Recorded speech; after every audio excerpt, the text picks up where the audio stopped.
आप सभी को पता होगा कि ईरान के जो मेजर जनरल कासिम सुलेमानी, एक एयर स्ट्राइक जो हुआ, एक एयर अटैक हुआ, उसमें मौत हो गई। ये बगदाद एयरपोर्ट के बिल्कुल करीब हुआ और 2 और 3 जनवरी की रात की बात है ये। उसको लेके ईरान और अमेरिका में फिर से ठन गई है और ईरान ने ये कहा है कि अब इसका बदला लेगा। और आज जो लेटेस्ट खबर वो ये है कि ईरान में एक जगह है, एक मस्जिद है वहाँ पे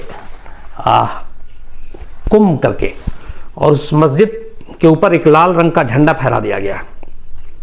ईरान के लोगों को ये बात मालूम है कि इस झंडे को फहराने का मतलब क्या होता है। उस मस्जिद के ऊपर ये लाल रंग का झंडा तभी फहराया जाता है जब आप एक तरह से जंग करने जा रहे हो आप। तो यही कहा जा रहा है कि ये झंडा इसलिए फहराया गया ताकि मेजर सुलेमानी की मौत का बदला जो है वो ईरान एलानिया लेना चाहता है। किस तरीके से लेगा, क्या होगा, ये मैं आगे आपको बताऊंगा, जो भी जानकार मानते हैं इस चीज़ को।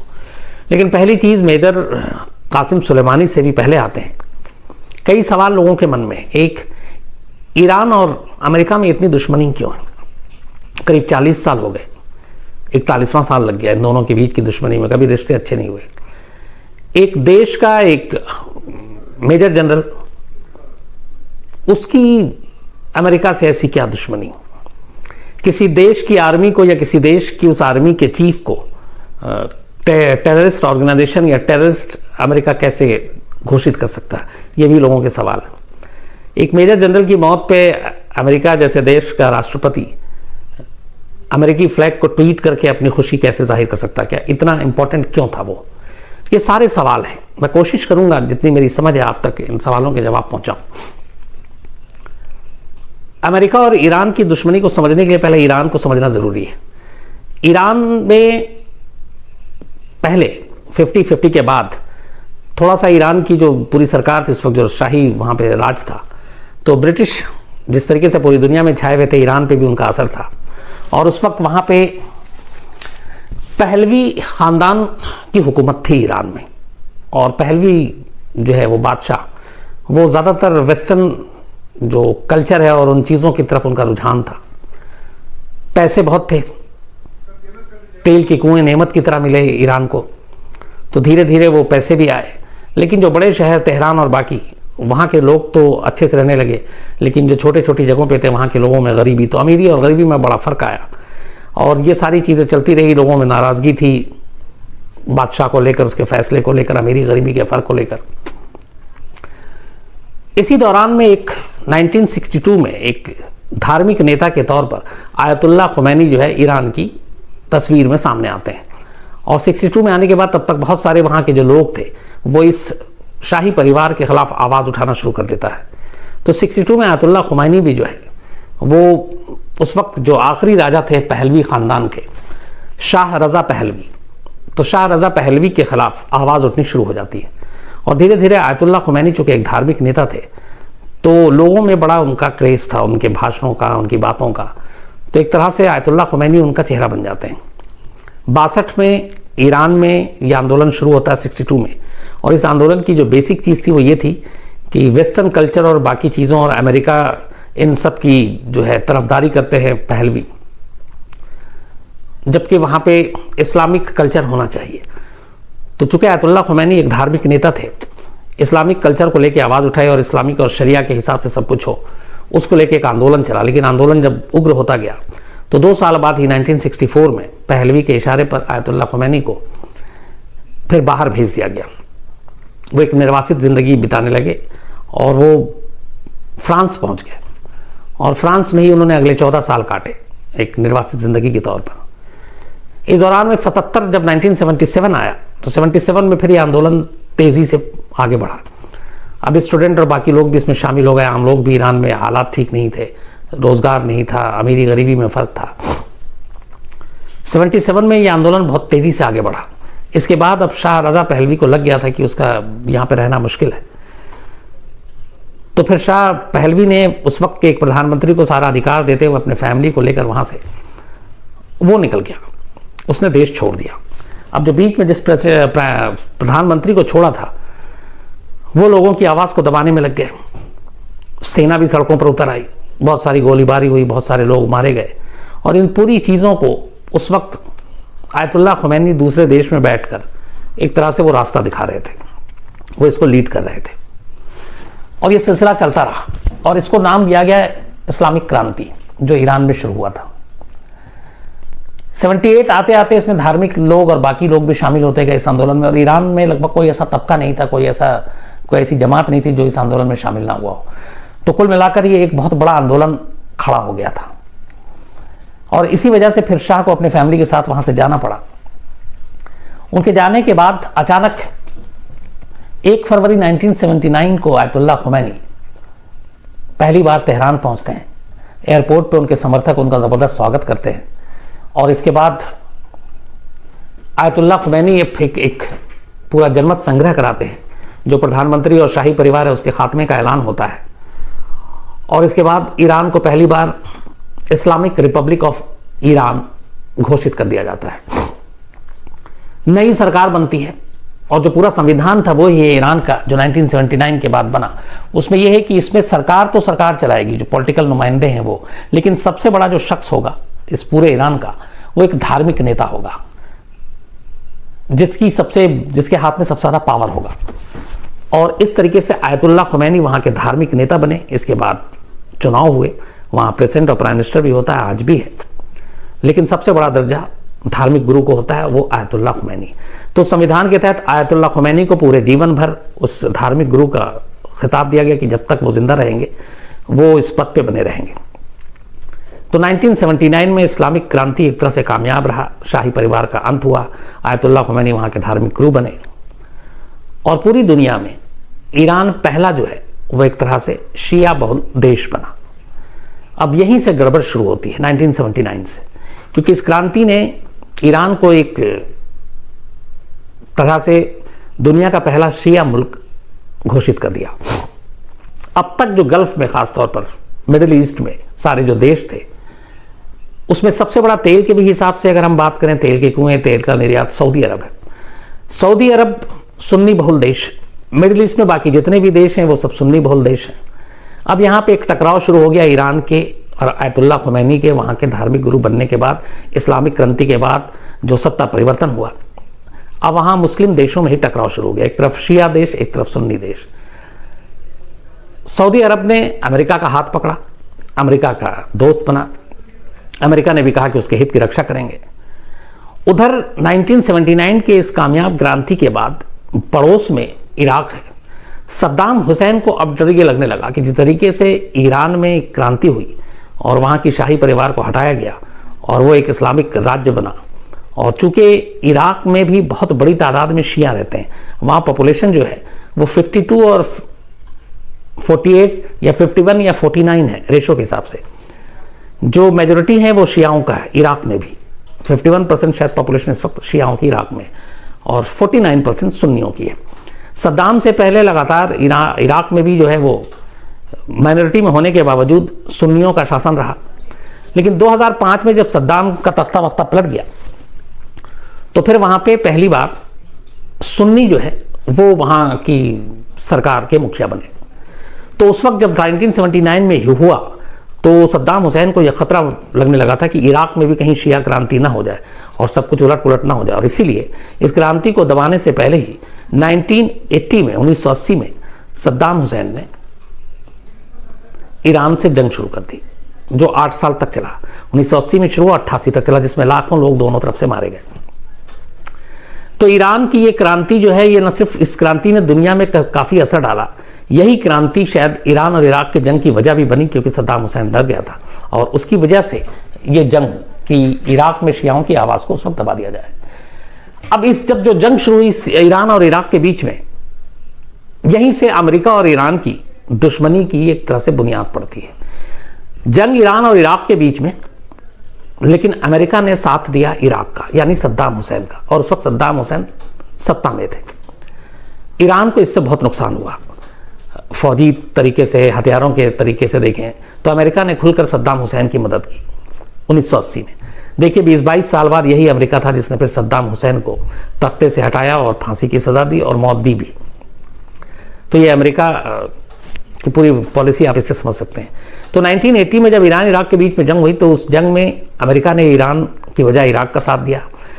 इससे इन दोनों के बीच की दुश्मनी शुरुआत हुई इसके बाद खैर वो जंग खत्म होती है, जंग खत्म होने के बाद बाकी चीजें चलती है। लेकिन इधर 1979 में जब आयतुल्ला खुमैनी वहां के धार्मिक गुरु बनते हैं, शाही परिवार का अंत होता है, तो बुनियाद जो इराक और ईरान के बीच में जो जंग थी और अमेरिका ने जो इराक का साथ दिया था, उसकी बुनियाद उससे पहले कुछ महीने पहले पड़ गई थी। हुआ यह कि जब तख्ता पलट हुआ ईरान में, तो ये सारे जो शाही परिवार के लोग थे अपनी फैमिली के साथ वहां से निकल गए और शाह रजा पहलवी कुछ दिनों के लिए अमेरिका में जाकर अमेरिका ने उनको शरण दे दी। ईरानियों की मांग थी कि शाह रजा पहलवी को ईरान भेजा जाए ताकि वो उसके किए कि उसको सजा दे सके। अमेरिका ने मना कर दिया। इसी गुस्से में जो वहां के लोग थे ईरान के, उन्होंने तेहरान में अमेरिकी दूतावास का घेराव किया और कहते हैं कि उसमें हजारों लाखों लोग थे, छात्र बहुत थे, स्टूडेंट बहुत थे। 4 नवंबर 1979 का यह वाकया है, इस पर फिल्म भी बनी है। तेहरान में अमेरिकी दूतावास को चारों तरफ से घेर लिया गया, उस पर कब्जा कर लिया गया और 52 अमेरिकी जो उस दूतावास में काम करते थे उनको इन्होंने बंधक बना लिया। बंधक बनाने के बाद ईरान की एक ही मांग थी कि शाह रजा पहलवी को ईरान के हवाले किया जाए, ईरान के कानून के हिसाब से उसको सजा देंगे। अमेरिका ने यह बात मानी नहीं, बल्कि अमेरिका ने इसको ऑपरेशन के जरिए खास छुड़ाने की कोशिश की, कामयाब नहीं हो पाया। करीब 444 दिनों तक ये 52 के 52 अमेरिकी दूतावास के एम्प्लॉय, अमेरिकी नागरिक तेहरान में बंधक बने रहे। आखिर में इसके बाद अमेरिका ने फिर यूएन की मदद ली, कुछ दूसरे देशों की मदद ली और इसी बीच में अल्जीरिया ने इसमें थोड़ी सी मदद की और उसने अमेरिका और ईरान के बीच में बातचीत कराई, मध्यस्थता कराई। इस दौरान अमेरिका ने इस वाकये के बाद ईरान पे बहुत सारे आर्थिक प्रतिबंध लगा दिए थे। अल्जीरिया के दखल देने के बाद 1981 में ईरान और अमेरिका में एक समझौता होता है। समझौता यह था कि अमेरिका जो है वो आर्थिक प्रतिबंध जो है वो हटाएगा, जो उसने वहां के सारे बैंक और उस पर रोक लगा दी थी वो रोक को हटाएगा, जो उसने बहुत सारे पैसे जब्त कर रखे थे बैंकों में वो रिलीज करेगा और इसके बदले में ईरान उन अमेरिकी बंधकों को रिहा करेगा। 20 जनवरी 1981 यानी 444 दिन के बाद 52 अमेरिकी बंधकों को रिहा किया गया। तो एक इस होस्टेज की वजह से भी इन दोनों के रिश्ते बड़े खराब हुए। इसके बाद खैर 80 में अमेरिका साथ देता है इराक का, क्योंकि यह वाला जख्म उसके लिए ताज़ा था और फिर इराक ईरान जंग खत्म होती है। लेकिन अमेरिका की नज़र हर मिडिल ईस्ट में, खासतौर पर बाकी देशों में तेल के कुएं को लेकर हमेशा से रही। दो वर्ल्ड वॉर के बाद दुनिया में ज़्यादातर देशों की आर्थिक हालत बड़ी खस्ता थी, हर एक अपने पैर पे जमा होना चाहता था, सभी की नज़र इन तेल के कुएं पे थी। तो बहुत सारे ऐसे मुल्क जो अमेरिका के साथ आसानी से हो लिए या धमकी से हो लिए, कुछ ऐसे थे जिन्होंने हमेशा मना किया। उनमें से एक ईरान था कि वो तेल के अपने बिजनेस या तेल की बाकी चीज़ों को लेके जो भी अमेरिका की शर्तें हैं वो नहीं मानेगा, वो अपने इंडिपेंडेंटली वो काम करेगा। तो इसने भी रिश्ते को ख़राब किए। ये सारी चीज़ें चलती रही। इसके बाद आयतुल्ला खुमैनी जब आए तो उन्होंने एक चीज़ और किया, उन्होंने ये किया कि एक आर्मी ऐसी हो जो देश के अंदर की सुरक्षा देखे, इसके अलावा नेवी एयरफोर्स अलग हो, लेकिन एक ऐसी हो जो ईरान के अंदर भी और ईरान के बाहर भी ईरान के हित के लिए काम करे। और उस फोर्स का नाम रखा था रिवोल्यूशनरी गार्ड। अब यह रिवोल्यूशनरी गार्ड जो था यह बनाया गया इसी मकसद के लिए कि ये ईरान के बाहर और ईरान के अंदर ईरान के हितों की रक्षा करे, जैसे आमतौर पर देश सारे करते हैं। लेकिन इसी रिवोल्यूशनरी गार्ड में एक विंग था, एक विंग है, अभी भी है, जिसको कुद्स फोर्स कहते हैं। कुद्स फोर्स को स्पेशलाइजेशन थी खासतौर पे ये कि वो ईरान के सीमा के बाहर ईरान के हितों की रक्षा करने के लिए काम करेगी और ये वहां की सबसे एलीट फोर्स में से एक आती है। तो ये जो रिवोल्यूशनरी वहां की गार्ड्स हैं, ईरान की सेना है, उसी का एक विंग है, जैसे हर देश का अलग अलग होता है। कहते हैं कि जो इनका कुछ फोर्स है, ये दुनिया में अलग अलग जो एम्बेसी हैं उसमें एम्प्लॉय के तौर पे भी ये भेजे जाते हैं और ये सारे ट्रेन होते हैं, बिल्कुल एक फौजी ही होते हैं सब कुछ। और ये वहां पर जाकर ईरान के लिए काम करते हैं और जो भी ईरान के दुश्मन हैं या बाकी, उसके लिए भी वो जो भी करना होता है वो करते हैं। खासतौर पर 4 ऐसे देश थे जहां पे कुछ फोर्स ने काफी काम किया और ये उनके दोस्त भी बने। सीरिया, यमन, लेबनान और इराक में चूंकि शिया मैंने आपको बताया जैसे मेजोरिटी में है तो ईरान से वो मिलता जुलता है, तो ईरान के बहुत सारे समर्थक हैं इराक में। यमन में भी कुछ फोर्स का काफी प्रभाव रहा।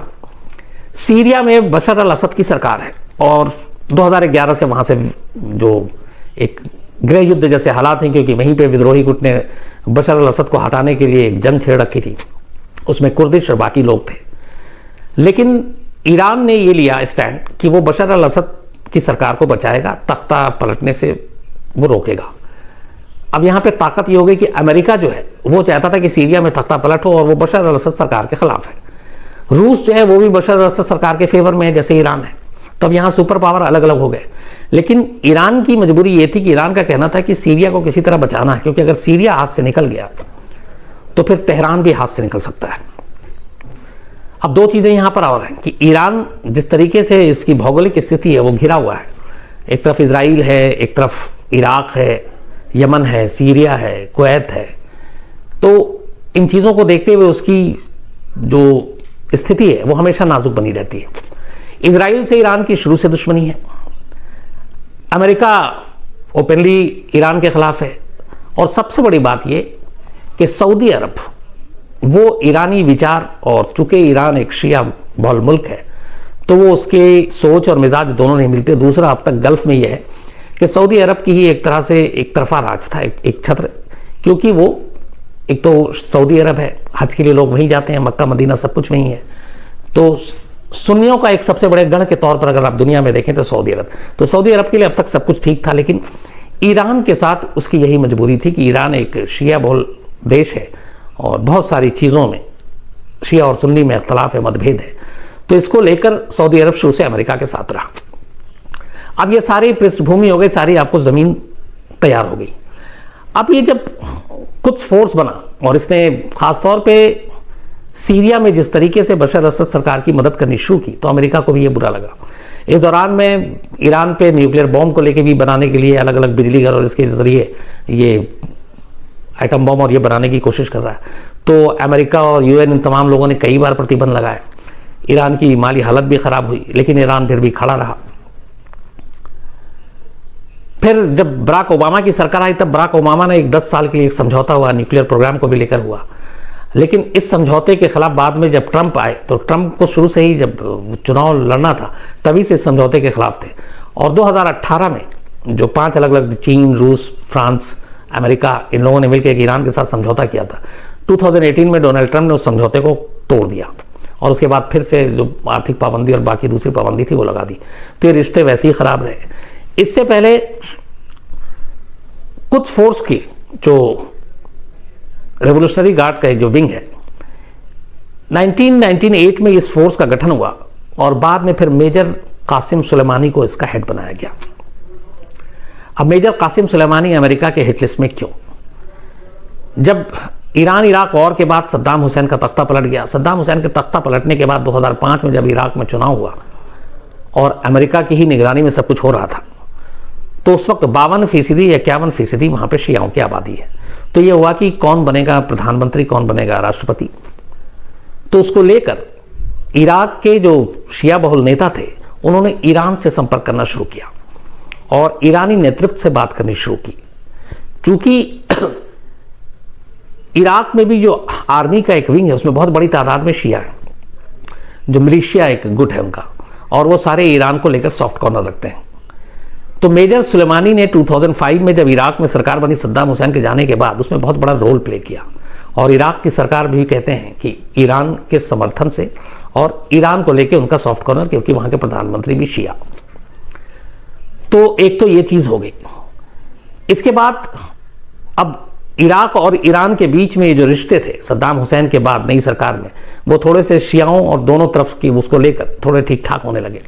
लेकिन इसी दौरान में फिर ये हुआ कि इराक में कई जगह पे इराकी दूतावास या इराकी आर्मी के वहाँ पे बाकायदा वो है कैंप है, वहाँ पे उनका अपना करीब 5,000 से ज़्यादा अमेरिकी सैनिक हैं अभी भी।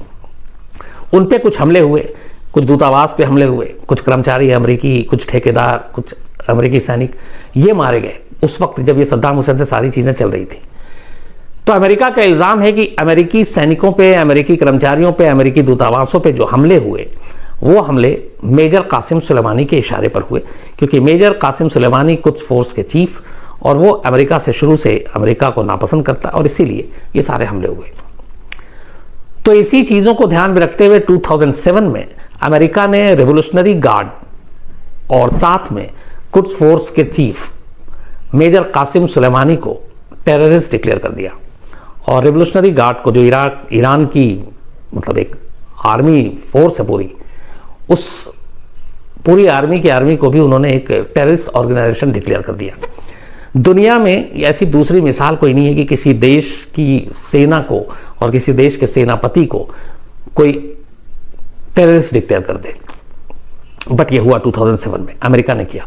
लेकिन उसके बावजूद मेजर कासिम सुलेमानी अपने पद पर कायम, और उसकी एक वजह है कि उसके आयतुल्लाह खुमैनी के बाद, आयतुल्लाह खुमैनी की बाद में मौत हो गई थी और मरने से पहले उन्होंने अपना जो वारिस बनाया था वो आयतुल्लाह खामेनी है, जो अभी इस वक्त, तो आयतुल्लाह खामेनी के कहते हैं कि मेजर सुलेमानी बेहद करीब। इस वक्त ईरान में जो दो सबसे ताकतवर लोग माने जाते थे उसमें से एक धार्मिक गुरु आयतुल्लाह खामेनी, उसके बाद नंबर 2 पे major Qasem Sulemani. Major Qasem Sulemani के बारे में कहा जाता है कि जो लगभग सीरिया में बशर असद की सरकार जा चुकी थी, लेकिन मेजर सुलेमानी की वजह से जो विद्रोही थे उनका सफाया हुआ। 2014 में आपको याद होगा उस पर एक फिल्म भी बनी थी शायद, ये सलमान खान की टाइगर जिंदा है, जिसमें इराक में कुछ नर्सों की किडनैपिंग की कहानी दिखाई गई थी। लेकिन ये हुआ ये था 2014 में 46 भारतीय नर्सों को बंधक बना लिया था ISIS ने, बगदादी के आतंकवादियों ने, और उनको तिक्रित शहर में रखा गया था इराक के। तो यहां से काफी कोशिश हुई उनको लाने की, बचाने की। तब कहते हैं कि उस वक्त मेजर जनरल सुलेमानी ने भारत की पूरी मदद की और वहां पे जो इराकी फोर्सेस में जो मिलिशियाई आर्मी के लोग थे उनके जरिए वो तिक्रित तक पहुंचे और फिर उन भारतीय नर्सों को छुड़वाने के लिए भारत की पूरी मदद की मेजर सुलेमानी ने। तो मेजर सुलेमानी के नाम पे कई चीजें थी। ये भी कहते हैं कि पूरे शियाओं का उनको जेम्स बॉन्ड कहा जाता है। तो ये सारी चीजें थी 2007 में, लेकिन आतंकवादी घोषित कर दिया अमेरिका ने। इसका कई देश ने उसका विरोध भी किया, रूस ने भी, चीन ने भी, बाकी देशों ने भी, लेकिन ये सारी चीजें चलती रही। अब अचानक 2 से 3 जनवरी की रात को मेजर सुलेमानी को एक एयर स्ट्राइक में मारने की वजह क्या थी और ये दिन या वक्त क्यों चुना गया? तो इसके पीछे की कहानी जो सामने आ रही है, जो एक्सपर्ट बता रहे हैं, वो ये है कि अमेरिका का कहना है कि मेजर सुलेमानी 2 तारीख को सीरिया गए, सीरिया में मीटिंग हुई, 2 और 3 की रात को ये बगदाद पहुंचे एयरपोर्ट से, और उसके बाद जो इराक के प्रधानमंत्री थे उन्होंने बुलाया था। 2 पहचान है मेजर सुलेमानी की, एक ये कुद्स फोर्स के चीफ मेजर जनरल, दूसरा ये भी है कि कई वक्त पे ये ईरान के लिए फॉरेन मिनिस्टर का भी काम करते हैं, तो विदेश मंत्री के तौर पे भी ये कई देशों का दौरा किया, मतलब लगभग काम वही होता है। तो वहां पहुंचे और उसके बाद काफिले पे अटैक हुआ और फिर मौत हो गई। अमेरिका का कहना यह है कि सीरिया के बाद इराक का दौरा मेजर सुलेमानी का इसलिए था और उनको इसलिए मारा गया है क्योंकि ये खून खराबा करने के लिए नहीं मारा गया, बल्कि खून खराबा रोकने के लिए किया गया है। अमेरिका का कहना है कि उसके पास रिपोर्ट है कि मेजर सुलेमानी जो है वो अमेरिकी एम्बेसी, अमेरिकी सैनिक अड्डे, इन सब पे हमले करने की प्लानिंग कर रहा था। तो इस प्लानिंग को नाकाम करने के लिए मेजर सुलेमानी के ऊपर ये हमला किया गया और इसीलिए ये मौत हुई है। अब ये अमेरिका का स्टैंड है। अमेरिका ने यह भी कहा कि अगर ईरान इसके बदले में कुछ एक्शन लेता है, कुछ हमले करता है, तो करीब 52 ऐसे टारगेट हैं ईरान के जो हमने चुन रखे हैं, वहां पे हमले करेंगे। ईरान ने लेकिन ये कहा है, बाकायदा लाल झंडा भी फहरा दिया है कि मेजर सुलेमानी की मौत का बदला जरूर लिया जाएगा, और बाकायदा जो मेजर सुलेमानी की जगह नए जिसको बनाया गया है वो भी स्टेटमेंट आ गया है कि अमेरिका इसके लिए तैयार रहे। आयतुल्लाह खामेनी ने भी ऐलान कर दिया है कि इस मौत का बदला लिया जाएगा। तो अब ये सारी चीजें हैं, और अभी तक ये भी कह रहे थे कि ईरान इसलिए खामोश है कि एक बार मेजर सुलेमानी को दफना दिया जाए, वो भी शायद हो गया। तो अब इसके बाद पूरी दुनिया की नज़र यही है, और बल्कि धड़कनें तेज हैं कि क्या होगा, क्योंकि अगर ईरान कुछ करता है तो फिर अमेरिका भी रिटेलिएट करेगा, अमेरिका भी बदला लेगा। तो इन दोनों की ये लड़ाई कहीं तीसरे विश्व युद्ध की आहट तो नहीं बन जाएगी, क्योंकि अगर ऐसा होता है तो फिर ये दुनिया 2 खेमों में बढ़ जाएगा, 2 हिस्सों में। एक तरफ अमेरिका है जिसको इजराइल पूरी मदद करेगा, सऊदी अरब शुरू से ही ईरान के खिलाफ है, तो सऊदी अरब भी अमेरिका के साथ जाएगा। इराक ने यह कह दिया इस हमले के बाद, इराकी प्रधानमंत्री ने कहा है कि चूंकि यह हमला हमारी सरजमीन पर हुआ है और हमने ही बुलाया था एक मेहमान के तौर पर और अमेरिका ने एक्सेप्ट किया कि उसने मारा है, तो इराक के प्रधानमंत्री ने बाकायदा यह कहा कि अमेरिका की जो सेना इस वक्त इराक में मौजूद है करीब 5000, वो फौरन इराक खाली कर दे। लेकिन अमेरिका ने खाली करने से मना कर दिया। उसने कहा कि अगर ज़्यादा ऐसा करेंगे तो हम तुम पे भी ऐसी प्रतिबंध लगाएंगे जो अभी तक किसी पे नहीं लगाया। तो अब इराक का क्या स्टैंड होता है ये भी देखना होगा। चीन और रूस ने ये स्टेटमेंट जारी किया है कि ये अमेरिका ने गलत काम किया है मेजर सुलेमानी को अटैक में मारकर। तो इस और जो आपके सीरिया में जो स्टैंड है इन दोनों मुल्कों का, उससे साफ है कि ये लोग ईरान की तरफ जाएंगे। ब्रिटेन का रुख अभी क्लियर नहीं है। फ्रांस का क्या होता है ये आने वाले वक्त में पता चलेगा। हालांकि फ्रांस और जर्मनी ये लोग जो है जब 2018 में ट्रंप ने समझौते से पीछे हट गए, ये देश साथ रहे ईरान के, तो पीछे नहीं हटे। तो ये देखना होगा कि इनका क्या है स्टैंड।